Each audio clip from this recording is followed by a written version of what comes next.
अमेरिकी राष्ट्रपति Donald Trump ने दावा किया है कि ईरान में हत्याएं रुक रही हैं और फांसी की कोई योजना नहीं है, लेकिन मानवाधिकार संगठनों के मुताबिक हजारों लोग मारे जा चुके हैं। इस बीच अमेरिका ने मध्य पूर्व में अपने सैन्य ठिकानों से कुछ कर्मियों को हटाया है। हालात बेहद तनावपूर्ण हैं और अमेरिकी कार्रवाई की आशंका बनी हुई है। अमेरिका के राष्ट्रपति डोनाल्ड ट्रंप ने बुधवार को दावा किया कि ईरान में जारी हत्याएं अब रुक रही हैं और वहां पर किसी भी प्रदर्शनकारी को फांसी देने की कोई योजना नहीं है। ट्रंप ने कहा कि उन्हें यह जानकारी बेहद भरोसेमंद सूत्रों से मिली है। हालांकि उन्होंने ये भी जोड़ा कि सच्चाई की पूरी तस्वीर जल्द साफ होगी। ट्रंप का ये बयान ऐसे समय में सामने आया है जब ईरान में सरकार विरोधी प्रदर्शनों पर की जा रही कार्रवाई को लेकर दुनिया भर में चिंताएं बढ़ती जा रही हैं। कई मानवाधिकार संगठनों का कहना है कि बीते कुछ हफ्तों में हजारों लोगों की जान जा चुकी है, हजारों को गिरफ्तार किया गया है।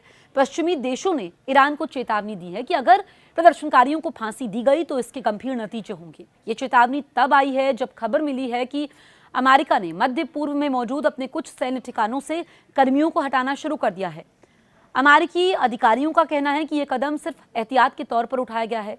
ईरान की ओर से पहले ही चेतावनी दी जा चुकी है कि अगर अमेरिका ने हमला किया तो आसपास के देशों में मौजूद अमेरिकी सैन्य अड्डे निशाने पर होंगे।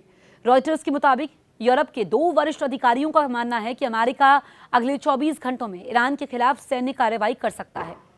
वहीं इजरायल के एक अधिकारी ने कहा कि ऐसा लग रहा है कि ट्रंप ने हस्तक्षेप का फैसला कर लिया है। हालांकि यह अभी साफ नहीं है कि कार्रवाई कब और किस स्तर पर होगी। तनाव के बीच ईरान ने अचानक अपना हवाई क्षेत्र बंद कर दिया है। सभी उड़ानों पर रोक लगाई गई है, सिवाय उन अंतर्राष्ट्रीय उड़ानों के जिन्हें विशेष अनुमति मिली हो। ये पाबंदी कुछ घंटों के लिए बताई जा रही है, लेकिन इससे हालात की गंभीरता का अंदाजा लगाया जा सकता है। खबरें ये हैं कि अमेरिकी aircraft carrier USS Abraham Lincoln और उसका कैरियर स्ट्राइक ग्रुप दक्षिण चीन सागर से मिडिल ईस्ट की ओर बढ़ रहा है। हालांकि अमेरिकी सरकार ने आधिकारिक तौर पर इसकी पुष्टि नहीं की है और कहा यह जा रहा है कि इस मूवमेंट में अभी करीब 1 हफ्ता लग सकता है। व्हाइट हाउस में ट्रंप ने कहा कि वो फिलहाल हालात पर नजर बनाए हुए हैं। उन्होंने ये भी साफ कर दिया कि अमेरिका किसी भी विकल्प को पूरी तरीके से खारिज नहीं कर रहा। ट्रंप का कहना है कि अगर हालात बिगड़े तो ईरान को इसकी भारी कीमत चुकानी पड़ेगी। ईरान सरकार का आरोप यह है कि अमेरिका हालात को बहाना बनाकर सैन्य दखल देना चाहता है। वहीं अब प्रोटेस्ट ईरान के 180 से ज्यादा शहरों तक फैल चुका है। ये 1979 की क्रांति के बाद सरकार के लिए सबसे बड़ी चुनौती बन गया है। मानवाधिकार संगठनों के आंकड़े ईरान सरकार के दावों से अलग तस्वीर पेश कर रहे हैं। अमेरिका स्थित human rights activist news agency के अनुसार अब तक कम से कम 2586 लोग मारे जा चुके हैं। नॉर्वे स्थित ईरान ह्यूमन राइट्स का कहना यह है कि आंकड़ा 3428 तक पहुंच चुका है और 10,000 से ज्यादा लोगों को हिरासत में लिया गया है। इस बीच एमनेस्टी इंटरनेशनल ने ईरान पर बेहद गंभीर आरोप लगाए हैं।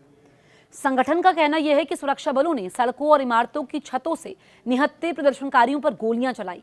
रिपोर्ट के अनुसार सिर और सीने को जानबूझकर निशाना बनाया गया। ये कार्रवाई 8 जनवरी के बाद देश भर में एक साथ तेज हुई, जब बड़े पैमाने पर विरोध प्रदर्शन शुरू हुए और इंटरनेट बंद कर दिया गया।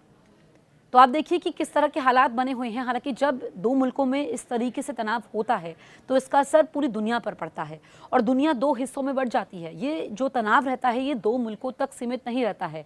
हालांकि अभी अगला कदम अमेरिका का क्या होगा ये देखना होगा, लेकिन ईरान ने भी अमेरिका को चेतावनी दी है। जो वहाँ से खबरें सामने आई, जो बीते दिनों हमने देखा कि किस तरीके से शहर जो है वो आग में झोंक दिए गए हैं, हालात बेकाबू हो गए हैं।